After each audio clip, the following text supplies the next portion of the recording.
Week 2 of 2021 training camp for the Thunder is in the books. I've got Paris Lawson alongside me out here outside of the Thunder Ion back in the normal practice facility this week. And Paris, this week has all been about balancing, really honing that identity, but also layering in some things that are going to be necessary throughout the course of the season. Give us some takeaways just in terms of what some of those things might be at this stage of training camp. Well, really, the first week was all about setting the foundation, setting the tone for how this group wants to approach this season. Now you can start layering in some of those things that you learned in that very first preseason game against Charlotte. Things like defensive coverages and offensive schemes. All of those things you really want to start adding on during the second week of training camp. And now you're about to go into a game with 3 games ahead of you.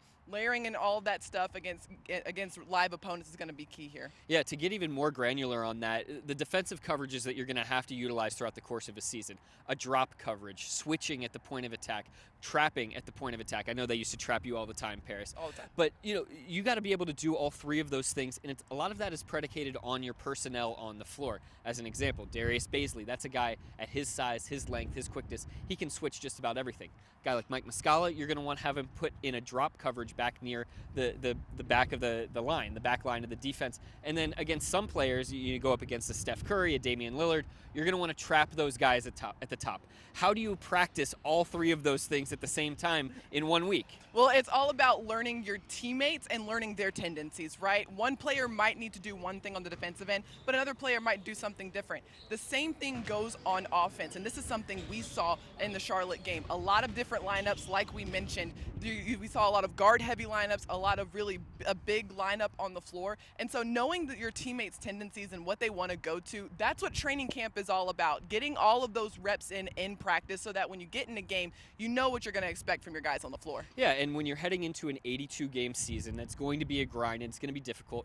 You've now got a crop of players, I think of Teo and Poku and Shea and Roby and Ty Jerome, all of these guys. They're a year older, and as Mark Daigneault says, they're a year ahead now mentally of just being able to withstand the ebbs and flows of an 82-game regular season. And that really is a testament to all of the experience that they were able to get last season. I think of a guy like Isaiah Roby getting a chance to go up against a guy like Nikola Jokic. That is valuable prime experience that he could take, and now he can build upon moving into this season. So that's what we're starting to see from these guys, taking all of that valuable time on the floor last season and building on it this year. Yeah, and speaking of mentally ahead of the curve, I think the quote of the week came from Shai Gilgeous-Alexander talking about Josh Giddey, saying his brain is ahead of where his age is, and I think that maybe stands to reason for a number of different guys here too. But what do you think about the way that Shai talked about Josh? Well, really, it's 2 guards, 2 ball-dominant guards, and guards who can do a lot of different things on the floor. As we saw from Josh Giddey, he has that natural-born passing ability, but he also does a really good job in transition.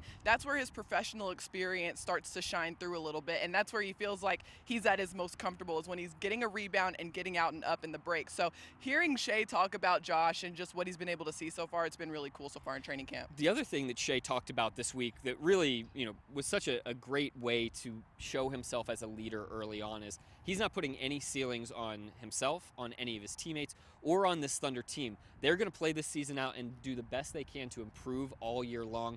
Paris, what did you think about the way that he's really trying to set a tone here from that position? Well, it's really representative of the team as a whole, right? Their mentality is to get better every single day. And we heard Ty Jerome talk about that in practice today, that was their mentality last season. Every day was about being better than you were the day before, and they are keeping that same mentality. So hearing Shai talk about that just reinforces the fact that this group is all about putting in the work and getting better than they were yesterday. All right, the Thunder's got one more practice on Saturday, then all of us are hopping on a plane and heading up to Milwaukee. That's right, we're traveling again. You'll be able to see OKCThunder.com. The next preseason game at Milwaukee on Sunday night. Be sure to tune into ESPN for that one, or catch it on the radio, WWS's Sports Animal and the Thunder Radio Network.